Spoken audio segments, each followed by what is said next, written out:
રામ રામ દોસ્તો, આજે વાત કરીએ દિલ્હીની આમ આદમી પાર્ટીની.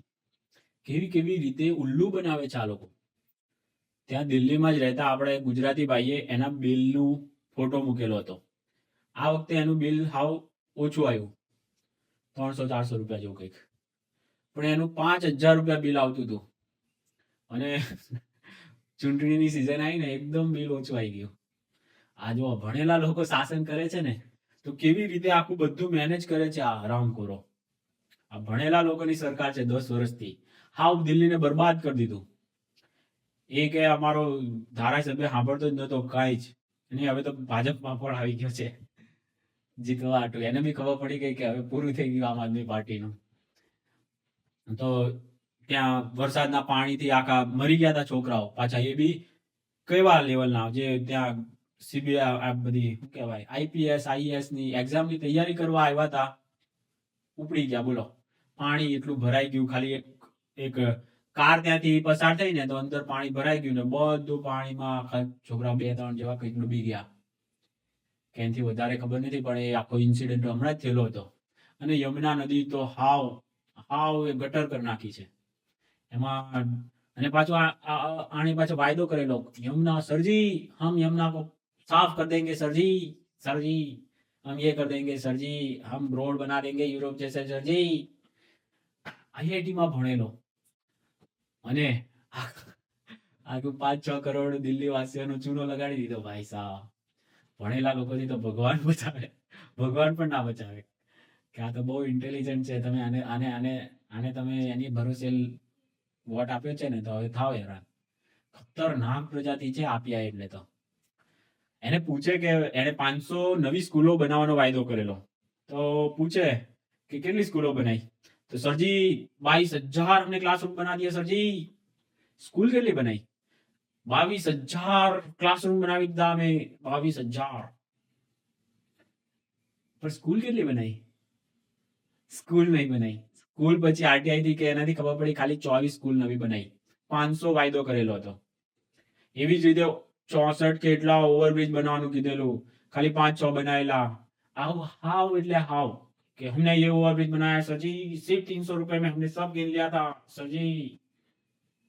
300 करोड़ में हमने 300 करोड़ था, उसको हमने 100 करोड़ में बनाया सर जी. आधा પિલર ઓછા કરીને આ લોકો ખર્ચો ઓછો કરે, બાલા પિલર ઓછા કરે એને. ખતરનાક પ્રજાતિ છે આ આપ્યા એટલે. કહી દીધું આપ્યા કીધું એટલે પૂરું. કેવા કેવા કાંડ કરે છે. પછી 10મા અને 12માનું જે એવરેજ હોય ને છોકરાઓની પાસિંગ, એ બહુ ડિફરન્સ હતો. કે 12મામાં બહુ ફેલ થઈ જતા હશે કે 10મામાં, તો આ લોકોએ 8મા-9મામાં ફેલ કરવાનું ચાલુ કરી દીધું.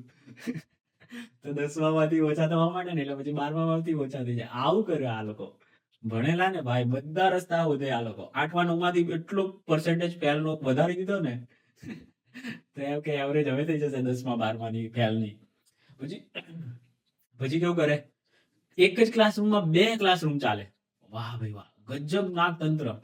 અને સાફ સફાઈનું તો તમે જુઓ ને, કાંઈ જ નહીં. હમણાં જ મેં રવિશનો દિલ્હીમાં એ ફરવા નીકળ્યો તો બધે હું છે ને એ બધું, તો તમે ગંદકી જુઓ તો ભાઈ સાહેબ, આવી ગંદકીમાં આખું દિલ્હી સડે છે. ભયંકર ગંદકી. અને એમાં વરસાદની સિઝનમાં તો આમ બહાર નીકળાય નહીં એવું. શું છે આ ભણેલા લોકોનું? જુઓ તમે કારસ્તાન જુઓ, કે અમે ભણેલા છીએ ને આ બધા ઠોઠ છે, એવી રીતે પોતાને પ્રેઝન્ટ કરે. પછી હતું જે વિદેશ મોકલવા માટે સ્પોન્સર કરે, મતલબ એનો ખર્ચો આપે, તો 5 લાખ રૂપિયા ખાલી આપ્યા છે. 5 વિદ્યાર્થીને કંઈક આપ્યા છે રૂપિયા, અને એની જાહેરાત પાછળ 20 કરોડ રૂપિયા ખર્ચી નાખ્યા. 20 કરોડ રૂપિયા. આ ભણેલા આ બાજારું મીડિયાને ખરીદવાનો એ લોકોનો પ્રાઇસ હોય એટલે બોલે નહીં કઈ. બાજારું મીડિયાને ધોમ એડવર્ટાઇઝ આપે. અહીંયા ગુજરાતમાં છે એક આપે છે એડવર્ટાઇઝ, એની બાજારું મીડિયા તમને લાગે કે આ કેમ આપ્યાઓને જ બતાય કરે છે, પણ ત્યાંથી ફંડેડ છે. દિલ્હી સરકારમાંથી આવે છે ફંડ. એટલું લૂંટ્યું છે, એટલું લૂંટ્યું, કોઈ વસ્તુ બાકી નથી રાખી.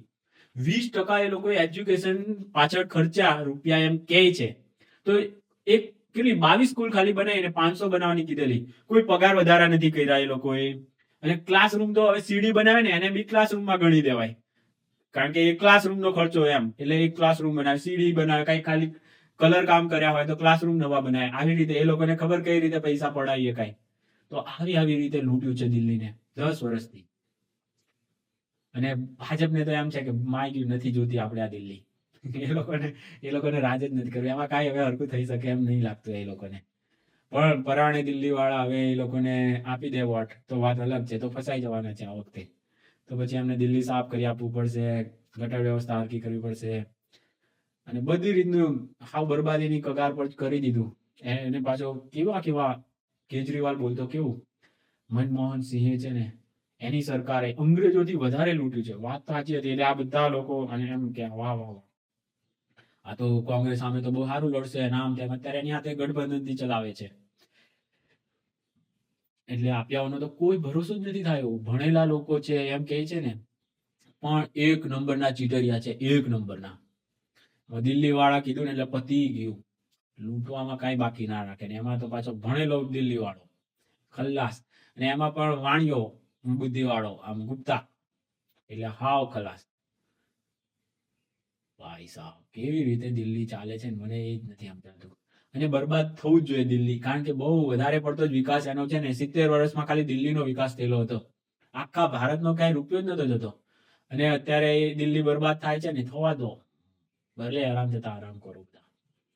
બીજા ભારતના બીજા રાજ્યોમાં એમાં તો રૂપિયો કઈક આવે પ્રગતિ વિકાસ માટે. આ તો દિલ્હીને તો એવું બનાવી નાખ્યું હતું બધું ત્યાં, અને બધા ચોરો ત્યાં, પાછા નેતાઓ બ્યુરોક્રેટ બધા ત્યાં. ત્યાંથી તો તૈયાર થઈ થઈને બધે સપ્લાય થાય. કેવો માલ હોય એ પછી વિચાર કરો. આ બધી જવાબદારીથી દિલ્હીને છે ધીમે ધીમે બાદ કરી નાખવું જોઈએ કે બધું તમે અમને શું આપતા હતા, આઈપીએસ આઈએસ ફલાણા ઢીકાણા, અમે અમારા રાજ્યમાંથી તૈયાર કરી નાખશું. આ દિલ્હીમાંથી આવ્યા હોય એટલે એ લોકો કેવી ભરતી કરી હોય કોને ખબર પડે. એમના જેવી જ કરી હોય દિલ્હી વાળા હોય તો દેશને એટલે જ બરબાદીની માંથી નીકળતું નથી. બધા ક્ષેત્રમાં ઉદ્યોગપતિઓ બધા હારા છે, નેતાઓ હારા છે, પણ તોય કેમ ભારત પ્રગતિ નહીં કરતું? કારણ કે સિસ્ટમ એટલી થર્ડ ક્લાસ છે. અને એમાં આપ્યા જેવી પાર્ટીઓ આવી જાય એટલે તો ખલ્લાસ. કોઈ એને કાંઈ લેવા દેવા નહીં હિન્દુઓ સાથે ને. એકદમ અત્યારે છે ને એ ભાઈ એકદમ કેજરીવાલ નાસ્તિક માંથી સીધો હનુમાન ચાલીસા વાત તો થઈ ગયો. બોલો કેટલું હૃદય પરિવર્તન થઈ ગયું આવી ગઈ ને ચૂંટણી એટલે. ગજબ નાક છે આપણા બી ગોપુભાઈ પણ બહુ ભયંકર નાસ્તિક, ભયંકર ઉચ્ચ લેવલના પાછું. અને એટલા જ હિન્દુ વિરોધી પાછા, એટલા જ. અને એકદમ એમનામાં પણ થોડુંક હૃદય પરિવર્તન થવા માંડ્યું એવું બહારથી દેખાડે છે. બહુ નોટંકી બાદ તો બહુ મોટો છે ભાઈ. એ કલાકારી કરવા ગયો તો હાયલો નહીં, ત્યાં કોઈએ રાખ્યો નહીં. એટલે કલાકારી ભૂલ્યો નથી, એ આવી ગયો છે પાછો નેતાગીરીમાં કલાકાર. અને પાછો પોતાને કહે છે ભણેલો, અને બીજા બધાને અભણ. આવો માણસ છે. હું તો અભણ છું, મને તો ગર્વ છે, અભણ છીએ આપણે તો. પણ આવું આપણને કરતા ના આવડે. પિલર ઓછા કરીને ઓવરબ્રિજ નો ખર્ચો ઘટાડવાનો આપણે એવું રિસ્ક ન લઈએ કે ભાઈ હારામાં હારું બનાવીએ. આપણે ખર્ચો ઘટાડવા માટે 8માંથી ફેલ કરવાનું ચાલુ કરી દઈએ કે 10માં ફેલનું રેશિયો ઓછો થઈ જાય. આવા તિકડમબાજી કરે ભાઈ સાહેબ, ખતરનાક. ભણેલા એટલે प्योर भणेला आईआईटी वाला। सर जी कुछ भी हो मतलब वोट लीजिए सर जी, अब सियाड़ा आ गया है तो मफलर बैठ के आप आ जाइए चुनाव में सर जी, सब कुछ फ्री मिलेगा यहाँ पे सर जी, आपको कुछ लेके आना ही नहीं है सर जी, यहाँ पे आपकी किडनी निकाल के भी हम काम करवा लेंगे आपसे, आप आ जाइए सर जी। यहाँ मुफ्त शराब हमने घोटाला किया था पर सर जी ये मोदी की सरकार है ना सर जी, वो लोगों को शराब नहीं पीने देती थी, इसलिए सर जी हम शराब हम हर घर शराब पहुंचा रहे थे सर जी, पर अब नहीं पहुंचा सकते। मोहल्ला क्लिनिक એ પણ એક આખું કૌભાંડ છે। ત્યાં કૂતરાઓ ફરતા હોય ને એરિયો ચાલતો હોય ને એમાં પૈસા જતા હોય, પછી કામદારો હોય ને આપિયાઓ તો એ ઘરે બેઠા પગાર લે છે, ઘરે બેઠા સાફ સફાઈના નામે ને કોઈ સાફ સફાઈ કરતું નથી પણ પગાર એ લોકોના પડી જાય છે। ભણેલા છે ને ભાઈ, ભણેલા છે એટલે ભાઈ એ લોકો આવું નીચા કામ તો ન કરાવવા દે, કોઈને ન કરવા દે, પગાર લઈ લેવાનો પણ કોઈએ કામ નહીં કરવાનું।